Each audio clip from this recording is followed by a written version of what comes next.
You are watching Grace Television.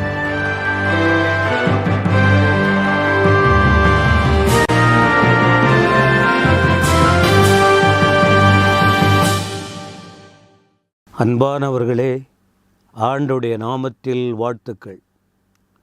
இயேசுவோடு பேசுவோம் வாருங்கள் எந்த நிகழ்வில் மீண்டும் இதோ ஒரு வார்த்தை. கவலையை விடுங்க, கர்த்தரை தேடுங்கள், கர்த்தர் பார்த்து கொள்ளுவார்.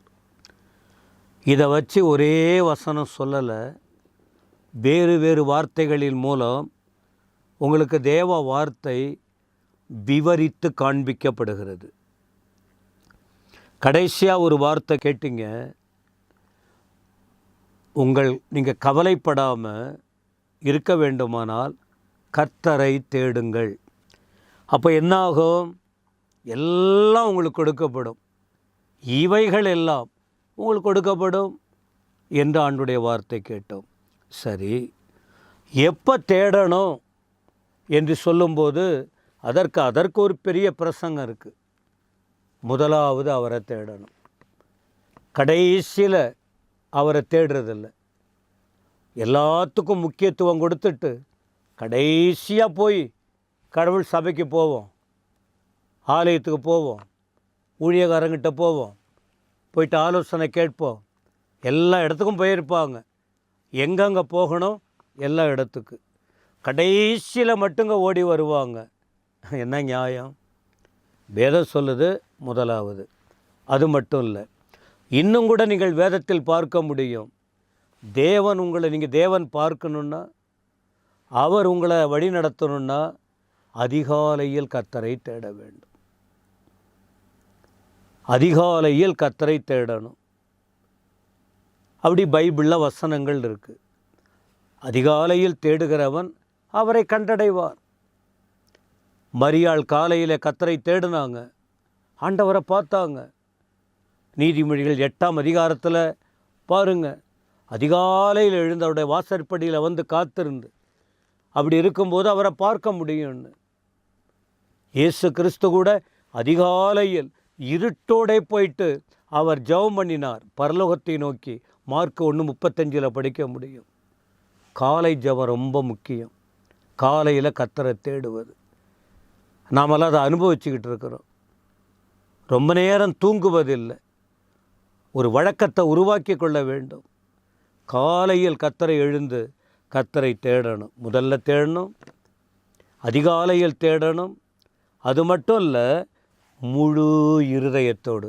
எப்பொழுது உங்கள் கவலை மாறும் தெரியுமா? உங்கள் பிரச்சனைக்கு முற்றுப்புள்ளி இருக்கும் தெரியுமா? நீங்கள் கர்த்தரை தேடுற விதம் அறக்குறையாக இல்லை, முழுமையாக தேடணும்.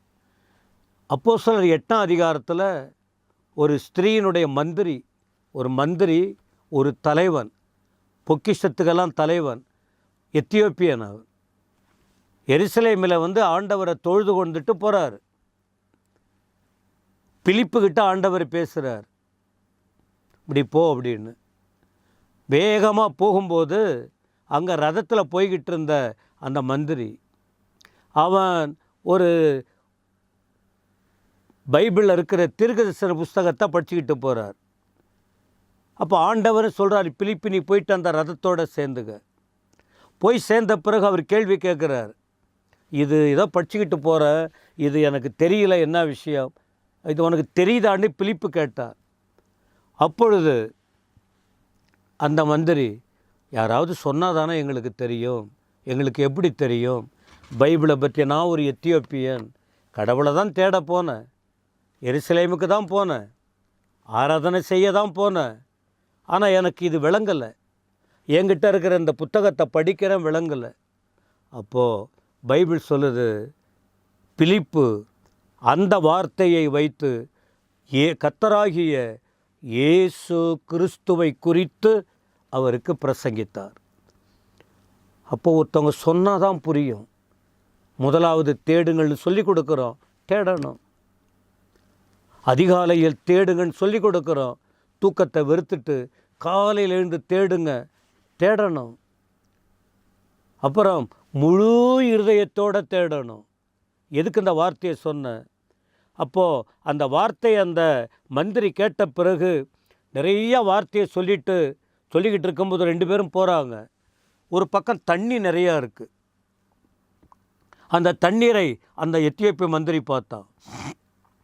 பிலிப்பு என்ற சுவிசேஷங்கிட்ட கேட்குறாரு, ஐயா தண்ணி இருக்குது, தடை என்ன? அப்போது இயேசுவை குறித்து, இயேசுவின் பாடுகள், இயேசுவின் மரணம், இயேசுவின் அடக்கம், ஆண்டவரின் உயிர்த்தெழுதல், இப்படி அநேக விஷயங்களை சொல்லி ஞானஸ்நானம் போன்ற வேதத்தின் சத்தியத்தை தெளிவாய் பிலிப்பு அந்த மந்திரிக்கு அறிவித்திருக்க வேண்டும். அப்படி அறிவித்தபடியால் தான் ஞானஸ்நானம் தண்ணி அங்கே இருக்க மூழ்கி எடுக்கணுமே. நீங்கள் என்ன அங்கே தண்ணி இருக்க, எனக்கு என்ன தடை? அப்போது ஒரு வார்த்தை சொன்னார், முழு இருதயத்தோடு விசுவாசிக்கிறியா?